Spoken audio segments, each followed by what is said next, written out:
Kemajuan pembangunan suatu bangsa akan dihargai melalui prestasi yang dapat diraihnya, baik di bidang ilmu pengetahuan, ekonomi,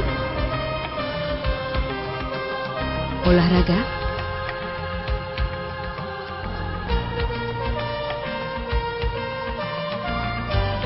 maupun bidang-bidang lainnya.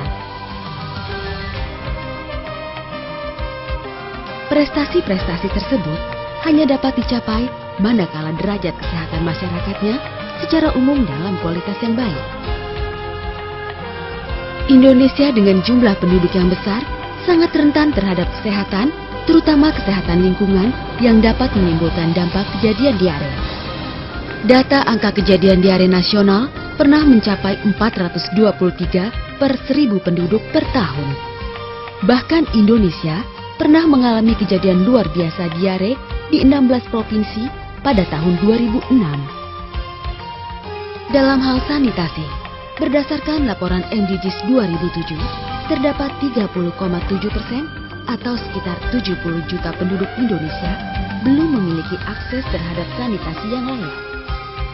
Data ISSDP 2007 juga mencatat 60% masyarakat yang memiliki toilet belum menyalurkan ke fasilitas sanitasi dengan benar. Kesadaran masyarakat untuk mengelola air limbah juga masih rendah. Rumah tangga yang tidak memiliki sistem pembuangan air limbah jumlahnya semakin meningkat dari 25% di tahun 2004 menjadi 32,5% pada tahun 2007. Fakta yang sangat mengkhawatirkan.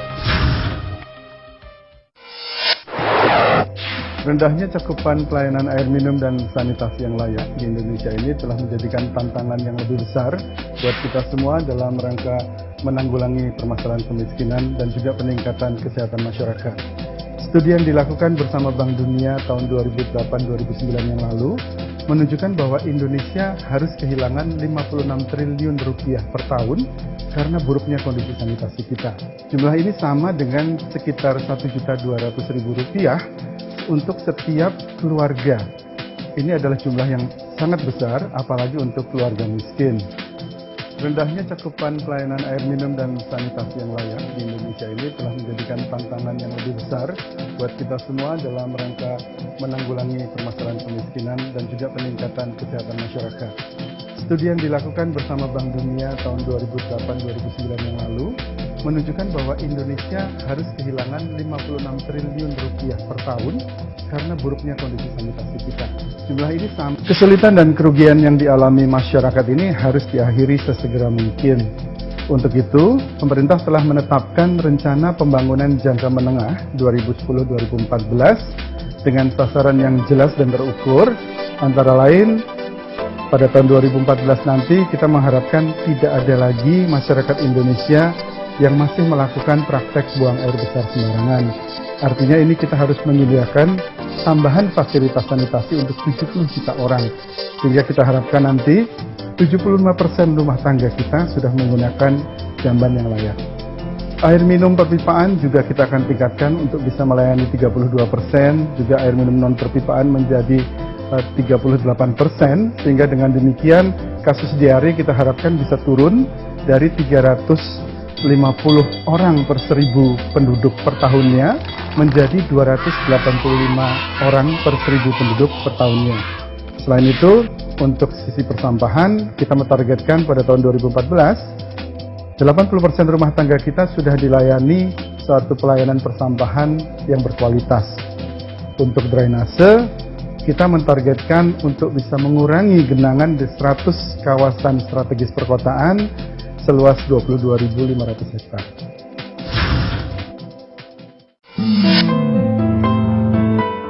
Keadaan pelayanan air minum dan sanitasi yang buruk turut berkontribusi atau menjadi tantangan serius dalam mengurangi tingkat kemiskinan dan perbaikan kesehatan masyarakat.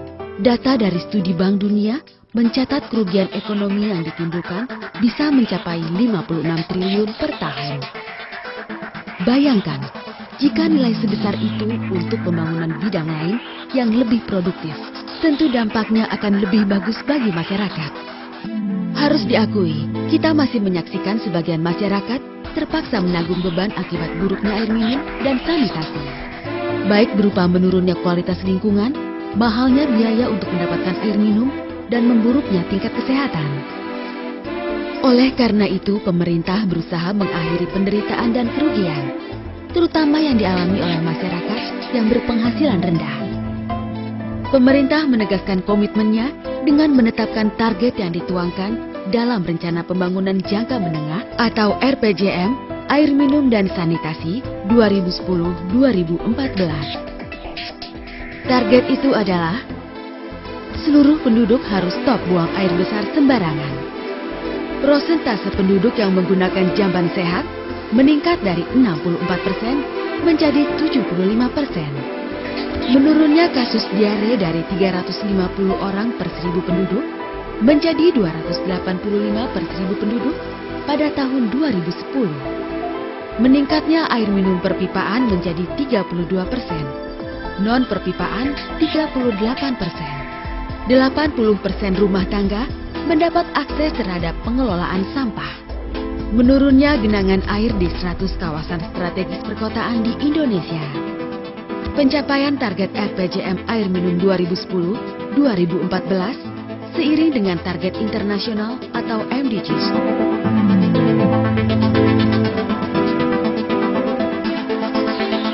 Yakni penurunan separuh proporsi penduduk yang belum memiliki akses terhadap air minum dan sanitasi. Untuk mencapai target tersebut, ternyata masih ada beberapa masalah yang harus dihadapi. Secara umum, rendahnya akses terhadap air minum dan sanitasi disebabkan oleh permasalahan strategis berupa minimnya peraturan dan perundangan yang ada, masih lemahnya kapasitas kelembagaan, belum tersedianya perencanaan yang baik, menurunnya kualitas dan kuantitas air baku, rendahnya organisasi dan manajemen sarana dan prasarana yang ada, dan yang sangat penting adalah rendahnya tingkat kesadaran masyarakat terhadap perilaku hidup bersih dan sehat. Ya, setelah belajar dari pengalaman masa lalu dan dari hasil studi maupun hasil kajian terhadap berbagai permasalahan yang dihadapi, pemerintah telah menetapkan peraturan dan perundangan baik di tingkat pusat maupun di daerah. Kemudian pengembangan dan penguatan kelembagaan, kemudian peningkatan kesadaran masyarakat, perbaikan perencanaan di dalam pembiayaan yang efektif dan efisien, peningkatan investasi air minum dan sanitasi, tentunya diikuti peningkatan kualitas air baku dan ketersediaannya. Ya, terkait dengan pembangunan sanitasi, upaya pemerintah diwujudkan melalui Program Percepatan Pembangunan Sanitasi Permukiman atau sering disebut PPSP. Salah satu dari program tersebut adalah STBM, Sanitasi Total Berbasis Masyarakat, yang terdiri dari stop BABS, perilaku cuci tangan pakai sabun, pengolahan air bersih rumah tangga, kemudian pengolahan sampah, serta pengelolaan limbah cair maupun padat rumah tangga. Penetapan strategi nasional STBM tersebut diawali dengan keberhasilan dalam uji coba Community Lead Total Sanitation atau CLTS di 6 kabupaten di Indonesia.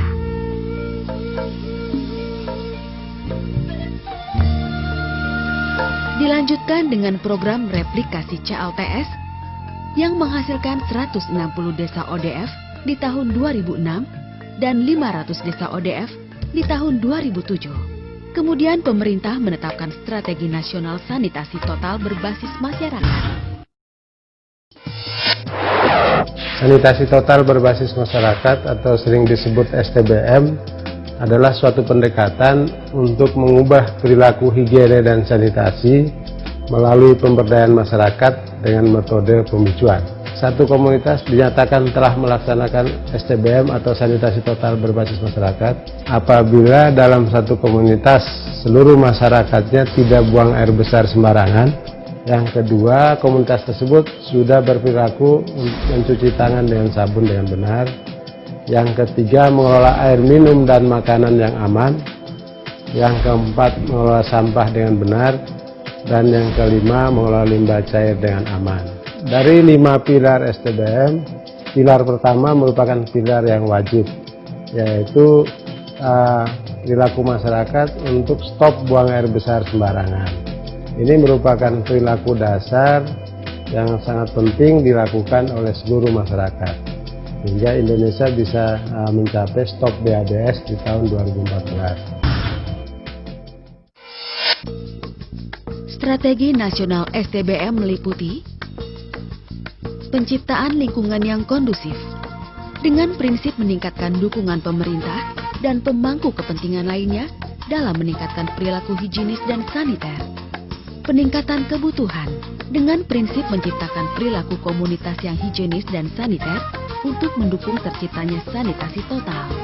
Peningkatan penyediaan dengan prinsip meningkatkan ketersediaan sanitasi yang sesuai dengan kebutuhan masyarakat. Pengelolaan pengetahuan dengan prinsip melestarikan pengetahuan dan pembelajaran dalam sanitasi total. Pembiayaan dengan prinsip meniadakan subsidi untuk penyediaan fasilitas sanitasi dasar.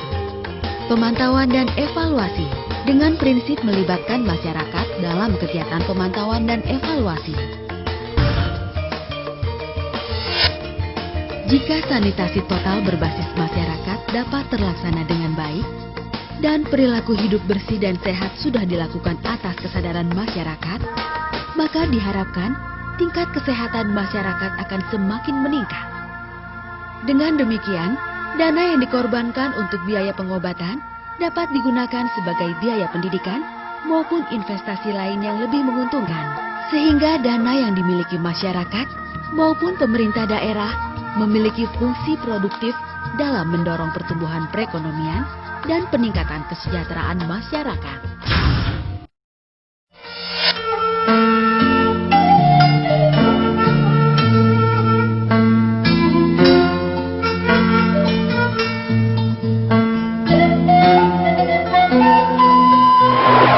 Kesehatan adalah hak setiap rakyat, sehingga pemerintah daerah perlu memprioritaskan tentang mengenai masalah kesehatan ini pada seluruh warganya. Yang sebaiknya dilakukan adalah melakukan langkah-langkah preventif, saya kira.